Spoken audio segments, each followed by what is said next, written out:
Hello, Man in Gray here with another Man in Gray book review. Today's book is The Leonard Bernstein Letters, edited by Nigel Simonone and published in 2013 by Yale University Press. It's 625 pages long.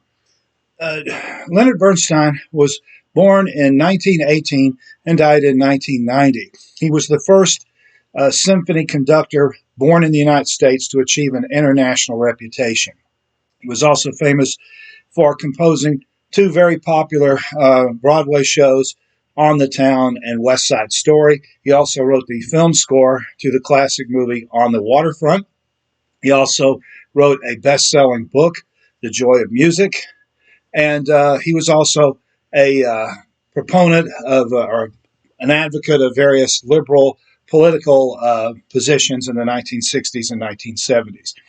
Even though Leonard Bernstein has been dead for almost 3.5 decades, he's come back into the news recently thanks to the movie Maestro, which is a biography of basically his personal life, the contradictions in his personal life, and the relationship he had with his wife and family.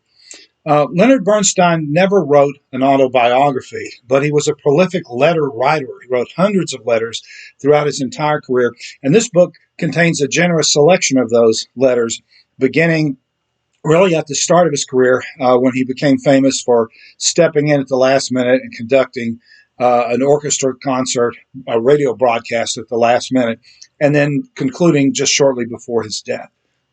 Now, Bernstein, if you saw the movie Maestro, you know that one of the great contradictions in Bernstein's personality involved his relationship with his wife, Felicia.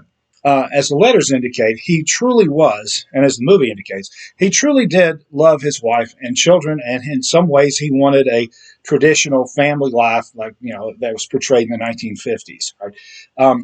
But he also had this undeniable obsession with having short sexual flings with various young men, which again lasted throughout his life.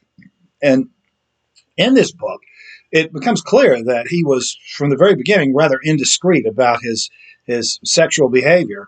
And he frets in several of his letters about being exposed. And in one set of letters, one of his ex-lovers is threatening to expose him and blackmail him, and he's really worried about his career.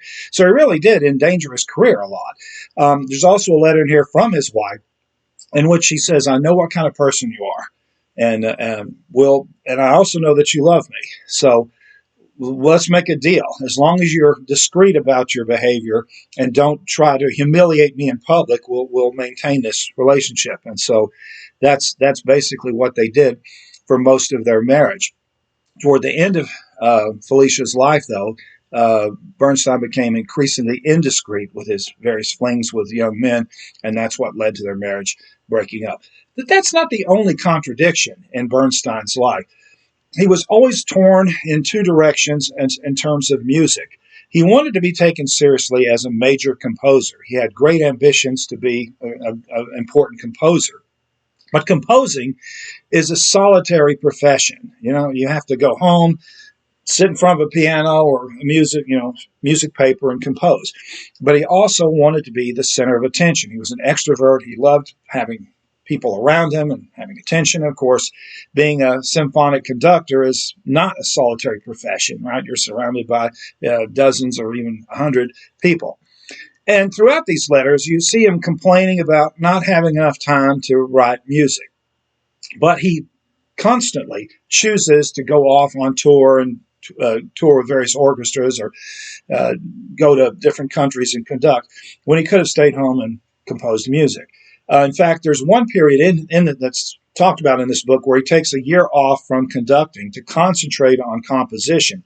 And in that entire year, he only wrote one rather minor work because he spent most of his time vacationing, going around the world, vacationing places, and negotiating various projects that fell through. And that's another thing we see about Bernstein is he had all these different ideas, all these different projects, and the vast majority of them never came to fruition. And so that's another contradiction in Bernstein's life, is this desire to be a composer, but also to be a conductor at the same time. And that's a very difficult thing to pull off because one requires concentration and solitude, and the other does not. If you saw the movie Maestro and you are intrigued by Bernstein and want to learn more about his life, this is really the book to get, because in this book, Bernstein's letters, you get the unfiltered Bernstein. He doesn't create a persona when he writes letters like some celebrities do. You can read these letters and say, well, this is the real guy. You can tell that he's letting it all hang out when he writes to his friends and his family members. You get the real Bernstein here in an unfiltered way. And so I think this book gives you more of Bernstein than you would get from a biography. And the editor, Nigel Simonone, adds enough material to put the letters in context. At the beginning of each chapter, he kind of summarizes what was going on in Bernstein's life at the time. And he also has these brief little paragraphs from time to time between the letters explaining, who this person is, who's Bernstein writing to, and what was the issue involved, and so forth. So it really, as you read through this book, you really get a whole picture of his life. And it's a long book. It's over 600 pages, but it's a very quick read. You'll find that it's very compulsive reading. Bernstein's personality, his vibrant, over-the-top personality really comes out in his letters. And so these are not dull, letters. Oh, I wrote this and then I did this. They're very. It's a very interesting book, one that will grab your attention, and it's interesting to read. Now, I personally feel that one of the great tragedies of Bernstein's life is his inability to really focus on any one thing. By spreading himself so thin, he didn't accomplish what he could have. As great as his career was and as important a figure as he was in American cultural life in the mid-20th century, he could have been so much more had he not tried to do everything. He could have, for example, concentrated on writing concert music like his friend Aaron Copland did, or he could have concentrated on, being a Broadway musical composer like one of his collaborators in West Side Story, Stephen Sondheim, of course, went on to become one of the great Broadway composers. He could have done that.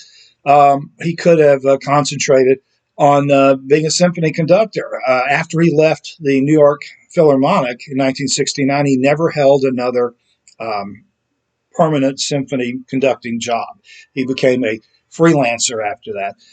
He also, after West Side Story, after the great success of West Side Story, he never had another successful Broadway show. And after the great success of On the Waterfront, he never wrote another film score.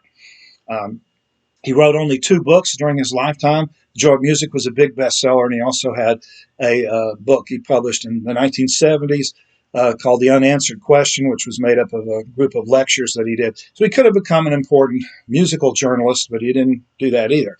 He tried to do everything, and by doing that, I think his career didn't succeed as much as it could have. In any case, if you're interested in Bernstein's life, as I said before, this is really a good place to dig deeper into this contradictory, fascinating character. The book is the Leonard Bernstein Letters. The editor is Nigel Simonone. This has been another Man in Gray book review. Thanks for watching.